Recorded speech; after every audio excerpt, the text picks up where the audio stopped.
प्रिय विद्यार्थियों, एक बार पुनः मैं हाजिर हूँ आपके अपने यूट्यूब चैनल शालिनी हिंदी ज्ञान गंगा के माध्यम से।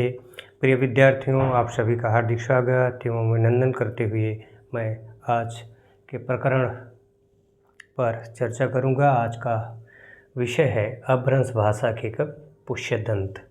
प्रिय विद्यार्थियों, कल हम लोगों ने पढ़ा था अपभ्रंश भाषा के कवि स्वयंभू के बारे में।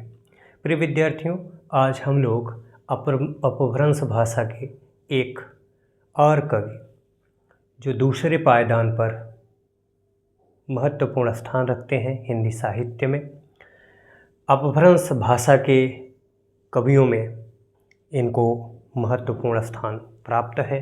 ऐसे कवि पुष्यदंत, जिन्हें शिव सिंह सेंगर ने पुष्य के नाम से संबोधित किया है और शिव सिंह सेंगर ने इन्हें अपभ्रंश भाषा का प्रथम कवि माना है, यानी हिंदी भाषा के प्रथम कवि होने का गौरव इन्हें प्रदान किया है शिव सिंह सेंगर ने। प्रिय विद्यार्थियों, आइए सबसे पहले हम अपभ्रंश भाषा के कवि पुष्यदंत के बारे में जानते हैं। आपको पता होगा विद्यार्थियों कि पुष्यदंत शैव मत को स्वीकार करते थे, लेकिन ये मान्यखेट के प्रतापी राजा कर्ण और महामात्य भीम के सभा कवि थे और इनके अनुरोध पर यह बाद में जैन धर्म से जुड़ गए और जैन मतावलंबी हो गए। पुष्यदंत ने जैन आचार्यों के जीवन चरित्र को अपनी कविताओं में स्थान दिया है। प्रिय विद्यार्थियों, आइए पुष्यदंत के समय के बारे में जान लेते हैं, क्योंकि ये विवादास्पद है। विद्वानों में एक राय नहीं है। शिव सिंह सेंगर ने इन्हें 7वीं शताब्दी का कवि मानते हैं और ये प्रथम कवि के रूप में इन्हें स्वीकृति प्रदान करते हैं शिव सिंह सेंगर ने, और हजारीप्रसाद द्विवेदी ही इन्हें 9वीं शताब्दी का कवि मानते हैं और 972 ईस्वी के आसपास का समय निर्धारित करते हैं पुष्यदंत के लिए। लेकिन सम्यक रूप से विचार करने के बाद अधिकांशतः विद्वानों ने 10वीं शताब्दी समय माना है पुष्यदंत का। तो ये तो समय की बात हो गई विद्यार्थियों। आचार्य हजारीप्रसाद द्विवेदी ने पुष्यदंत के बारे में कहा है, अपने इतिहास ग्रंथ में लिखा है कि यह पुष्य संभवतः अपभ्रंश का प्रसिद्ध कवि पुष्यदंत है, जिसका आविर्भाव 9वीं शताब्दी में हुआ है। क्योंकि शिव सिंह सेंगर ने इन्हें पुष्य नाम से संबोधित किया है, उसी शब्द को लेकर के आचार्य हजारीप्रसाद द्विवेदी ने लिखा है कि यह पुष्य संभवतः अपभ्रंश का प्रसिद्ध कवि पुष्यदंत है, जिसका आविर्भाव 9वीं शताब्दी में हुआ। तो प्रिय विद्यार्थियों, इस उद्धरण को आप अच्छी तरह से याद कर लीजिएगा, क्योंकि परीक्षा में ऐसे पूछ लिया जाएगा कि यह पुष्य संभवतः अपभ्रंश का प्रसिद्ध कवि पुष्यदंत है, जिसका आविर्भाव 9वीं शताब्दी में हुआ।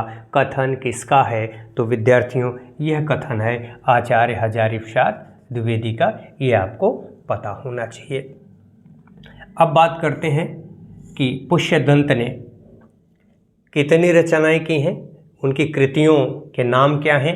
तो पहली कृति है 63 महापुरुष गुणालंकार। 63 महापुरुष गुणालंकार, जिसे महापुराण भी कहा जाता है, यानी महापुराण रचना के नाम से भी यह चर्चित है और 63 महापुरुष गुणालंकार भी कहा जाता है। कभी कभी परीक्षा में ऐसे ही पूछ लिया जाएगा कि 63 महापुरुष गुणालंकार का दूसरा नाम क्या है, तो वो महापुराण है, या किस नाम से वो जाना जाता है, दूसरे किस नाम से 63 महापुरुष गुणालंकार को जाना जाता है विद्यार्थियों, तो वो है महापुराण। और विद्यार्थियों, महापुराण में जो तीर्थंकर है जैन तीर्थंकरों के साथ राम और कृष्ण का जीवन चरित्र उद्घाटित किया गया है।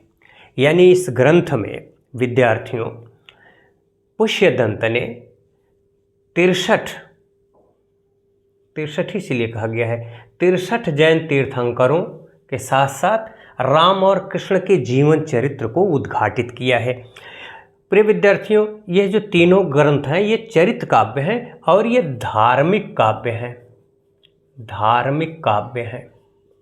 तीनों, दूसरा राय कुमार चरिव है और तीसरा जसहर चरिव, जिसे यशोधर चरित्र भी कहा जाता है, जिसमें यशोधरा के जीवन चरित्र को उद्घाटित किया गया है। यशोधरा चरित्र भी कहीं कहीं मिलता है।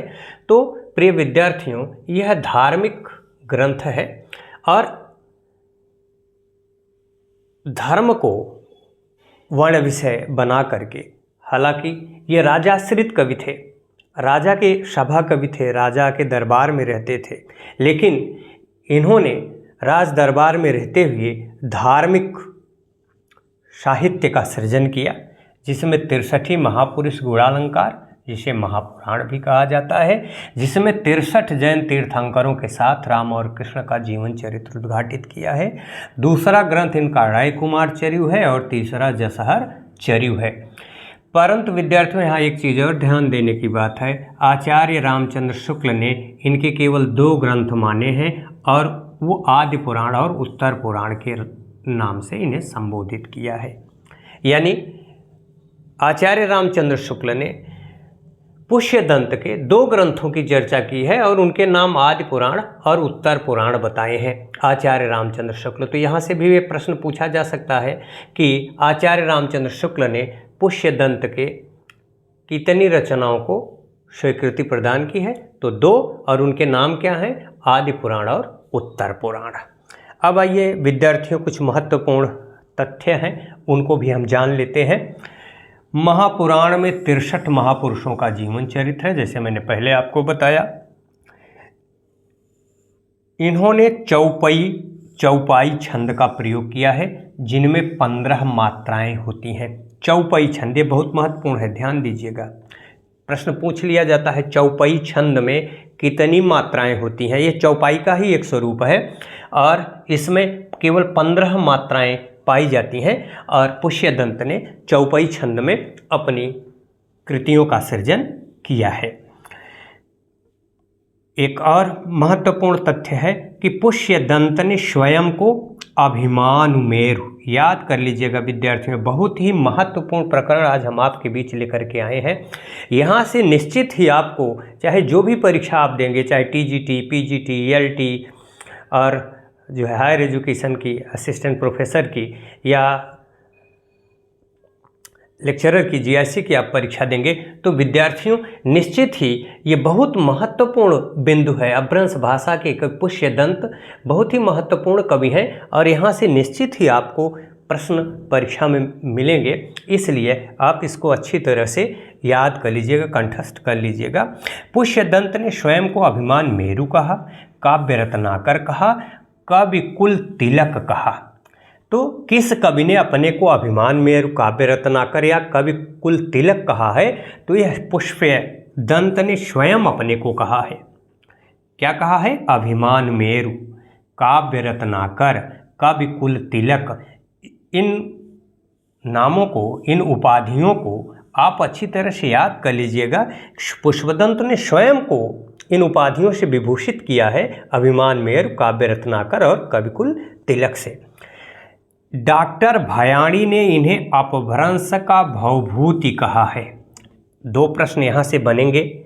अपभ्रंश का भवभूति किसे कहा जाता है विद्यार्थियों? तो अपभ्रंश का भवभूति पुष्यदंत को कहा जाता है और अपभ्रंश का भवभूति पुष्यदंत को किसने कहा है? तो यह डॉक्टर भयाणी ने कहा है। इसको आपको कंठस्थ कर लेना है। और अगला बिंदु है, भोला शंकर व्यास ने इन्हें अपभ्रंश साहित्य का माघ, भारवी, वाण और भवभूति माना है।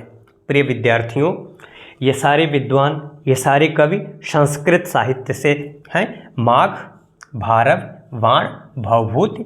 और भोला शंकर व्यास ने अपभ्रंश साहित्य का माघ, भारव, वाण और भवभूति किसे माना है? तो पुष्य दंत को माना है। ये भी आपको याद कर लेना है। एक और महत्वपूर्ण तथ्य है कि अपभ्रंश साहित्य का व्यास पुष्य दंत को कहा जाता है। अपभ्रंश साहित्य का व्यास किसे कहा जाता है? तो अपभ्रंश साहित्य का व्यास पुष्य दंत को कहा जाता है। इसको भी आपको याद कर लेना है। अगला महत्वपूर्ण तथ्य है, डॉक्टर तगारे ने पुष्य दंत की भाषा को मराठी की जननी माना है। प्रिय विद्यार्थियों, मराठी की जननी किसकी भाषा को माना जाता है? तो पुष्य दंत की भाषा को माना जाता है। और किसने माना है? तो डॉक्टर तगारे ने माना है। डॉक्टर तगारे, इसको याद कर लीजिएगा। और एक और महत्वपूर्ण तथ्य आपके सामने प्रस्तुत है, शिव सिंह सेंगर ने इन्हें भाखा की जड़ कहा है। भाखा की जड़ किसे कहा जाता है? पुष्य दंत को कहा जाता है। भाखा की जड़ पुष्य दंत को किसने कहा है? तो शिव सिंह सेंगर ने कहा है। तो प्रिय विद्यार्थियों, ये महत्वपूर्ण प्रकरण मैंने आपके बीच प्रस्तुत किया। आप निश्चित ही वीडियो का अवलोकन करते हुए इसे अच्छी तरह से कंठस्थ कर लेंगे। यह आपके लिए अत्यंत उपयोगी साबित होगा। प्रिय विद्यार्थियों, एक बार पुनः मैं आप सभी को दीपावली की ढेर सारी शुभकामनाएं संप्रेषित करता हूं। प्रिय विद्यार्थियों, आप दीपावली उत्सव मनाइए। माँ सरस्वती का भी पूजन लक्ष्मी गणेश के साथ कीजिए और ज्ञानदायिनी माँ आपकी हर मनोकामना की पूर्ति करेंगी। इसी मनोकामना के साथ मैं आपसे अनुमति चाहता हूँ। फिर मिलूँगा एक नए वीडियो के साथ, एक नई जानकारी के साथ।